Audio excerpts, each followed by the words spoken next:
ಮಕ್ಕಳಿಗೆ ಹೇಗಂದರೆ ಮಕ್ಕಳಿಗೆ ಈಗ ಆಲ್ಮೋಸ್ಟ್ ನೀರು ಕುಡಿಯೋ ರೂಢಿನೇ ಹೋಗ್ಬಿಟ್ಟಿದೆ ಅಂತ ಹೇಳಬೇಕು. ಹಾಗಾಗ್ಬಿಟ್ಟು ಒಂದು ಆನ್ ಆ್ಯನ್ ಆ್ಯಾವ್ರೇಜ್ ಅಂದರೆ ಅಂದಾಜಲ್ಲಿ ಒಂದು 2 ಲೀಟ್ರಾದರೂ ಹಾಲು ಕುಡಿಬೇಕು, 2 ಲೀಟ್ರಾದರೂ ನೀರು ಸೇವನೆ ಆಗಬೇಕಂತ ಹೇಳ್ತೀವಿ. ಸ್ವಲ್ಪ ವಯಸ್ಸಾಗ್ತಾ ಅಟ್ಲೀಸ್ಟ್ ಒಂದು 3 ಲೀಟ್ರು 8 ಗ್ಲಾಸ್ ಅಷ್ಟಾದರೂ ನೀರು ಇದಾಗಬೇಕು. ಸೊ ಸೈಜ್ ನೋಡ್ಕೊ, ಸ್ಕೂಲ್ಗೆ ಅಟ್ಲೀಸ್ಟು 1 ಲೀಟ್ರು ಅಷ್ಟು ಇದು. ಇನ್ನೊಂದು ಮೇಂಟೈನ್ ಮಾಡೋಕ್ಕಾಗಬೇಕು.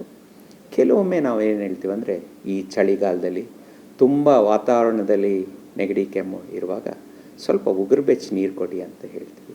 ಹಾಗ್ಬಿಟ್ಟು ಒಂದು ಸ್ವಲ್ಪ ಥರ್ಮಲ್ ಇನ್ಸುಲೇಷನ್ ಇರೋಂಥ ಬಾಟ್ಲ್ ಇದ್ದರೆ ಒಳ್ಳೆಯದು. ಮಕ್ಕಳು ಎಸೆಯೋದು ಆಡೋದು ತುಂಬ ಹೆಚ್ಚಿಗೆ ಹೊಡಿದೇ ಇರೋಂಥ ಬಾಟ್ಲು ಉಪಯೋಗಿಸಿದ್ರೆ ಒಳ್ಳೆಯದಂತ ನಮ್ಮ ಮಕ್ಕಳಿಗೆ ಕುಡಿಯುವ ರೀತಿ ಅಂದರೆ ನುಂಗುವ ರೀತಿ ಸುಮಾರು 1 ವರ್ಷಕ್ಕೆ ಫಾರ್ಮ್ ಆಗುವುದನ್ನು ನಾವು ನೋಡ್ತೀವಿ.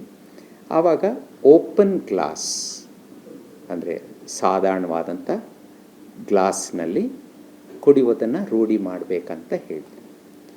ಬಟ್ ಇದು ಹೊರಗಡೆ ಹೋದಾಗ ಇದೆಲ್ಲ ಸ್ವಲ್ಪ ಇನ್ಕನ್ವೀನಿಯಂಟ್. ಮನೇಲಿರುವಾಗ ಏನಾದರೂ ನಡೆಯುತ್ತೆ, ಹೊರಗಡೆ ಹೋದಾಗ ಸ್ವಲ್ಪ ಎಂಬರಾಸ್ಮೆಂಟ್ ಆಗ್ಬೋದು.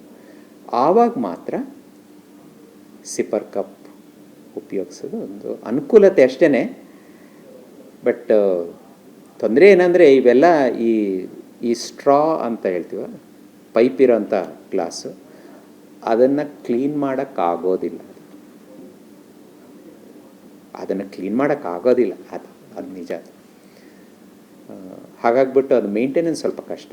ಏನಾದರೂ ಗಲೀಜಾಯಿತು ಅಂತಂದರೆ ಅದು ಹೊಟ್ಟೆ ಸಮಸ್ಯೆ ಶುರು ಆಗುತ್ತೆ. ಸಿಪ್ಪರು ಅಷ್ಟೇ, ತುಂಬ ಎಚ್ಚರಿಕೆಯಿಂದ ನಾನು ಕ್ಲೀನ್ ಮಾಡದೆ ಹೋದರೆ ಸ್ವಲ್ಪ ದಿವಸ ಆದಮೇಲೆ ನೋಡಿದ್ರೆ ಅದೆಲ್ಲ ಕಪ್ಪಿರುತ್ತೆ, ಅಸಹ್ಯ ಇರುತ್ತೆ. ಅದಕ್ಕೋಸ್ಕರ ಕನ್ವೀನಿಯನ್ಸ್ಗೋಸ್ಕರ ಇಟ್ಕೊಳ್ಳಿ, ಬಟ್ ಆದಷ್ಟು ಕಮ್ಮಿ ಉಪಯೋಗಿಸಿ ಅಂತ ನಮ್ಮದು.